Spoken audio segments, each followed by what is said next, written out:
In the middle of a tabletop renaissance. It's a $3 billion industry, and every year it grows.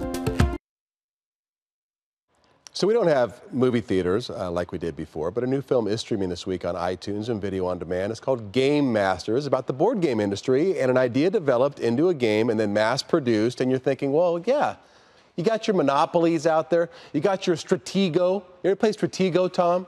So how about a Valley Man? I never played Stratego. You never played Stratego? I played Sorry quite a bit. Sorry was good, sure. No. All right, what do you have for us? I played Yahtzee. Oh, Yahtzee's yeah, the best. I started out playing like checkers with my brothers and sisters, and then with my parents we started playing Yahtzee, and then by the time I got to college it was Twister.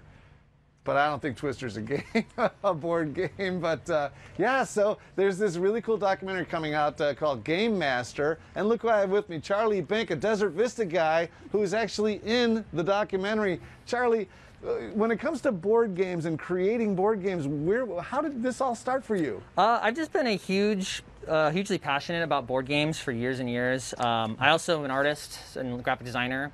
So I was like, oh, this is an art form I can actually do everything for. I can design the game, I can do the art and whatnot. Yeah, when they approached you to get into the documentary, what was your take on that? I was thrilled. I was like, oh, I don't know what I did to deserve this. So yeah. It was a huge honor to be on the screen, and I was impressed to see how many huge celebrities in the board game world they got to talk about it. They had mentioned it was a $3 billion industry. Yes. These are some of the games that you've made, right? Now, which Yes. one's your first one, second one, third? So How did this all work out? My first game is this one that we kind of have laid out here. This is Trekking the National Parks. I love this. Now, what's really cool about this, you guys, is that it was inspired by his parents. Yep. They used to take him to the national parks. I love that part of your story. That's really cool. We went to a lot of parks when I was young, and then when my parents retired several years ago, they said, what are we going to do now that we're retired? And they're like, let's kind of fulfill the dream, see all the national parks in the country. I love that your parents inspired you to go to national parks, because you know me, I love to go out camping and everything like that. Then when we move on to here, what's this? So this is my follow-up game I did called Trekking the World.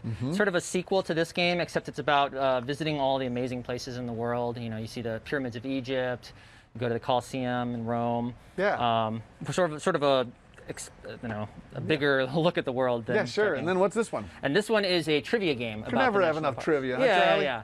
So where this is a little more of just sort of a fun, lighthearted sort of strategy game for like families, this one is about actually like learning about the parks and sort of, you know. Yeah. Let me just say this: the graphics on these are beautiful. Oh, thank you. Who did all these graphics? So the trekking art on both games is done by a local Phoenix artist named Robert Eastlis. It's gorgeous. He's incredible. Yeah. Is this something you had to do some crowdfunding for, get some money? How'd you raise money to have this built? Yeah, so the original Trekking was a Kickstarter game in the sense that me and my family, we put it on Kickstarter to raise funds for it, to to generate awareness. How'd that go? It went great. We originally made about overall 7,000 copies of the game, and we sold all of them out. Oh my gosh, that's great, Charlie. Tell me about the movie. You've seen it. Yep. I read a review of it where it said, I learned, probably 5 years worth of experience in one movie, and it saved me from reading a lot of books. What's your take on the documentary? I think it's a great overall view of the industry. If you don't know anything about the games as an industry beyond just playing them for fun, I think it gives a really good overview of what it's like in that world, both as being in my position, trying to become a designer that works in it, and even if you're just interested in games and want to know how they're made. I think it does a really good job of showing all those angles. Yeah, I think it's so cool. We got an Arizonan in that movie, which is really cool. So what's your favorite old school game? My favorite old school game? Yeah, sure. Oh man, old school. I really like a game called Pit.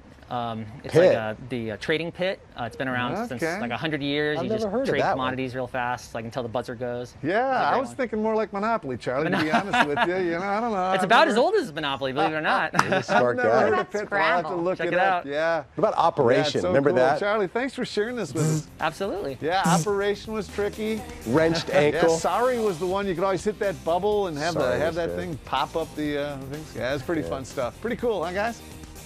Yeah. We logged a lot of laps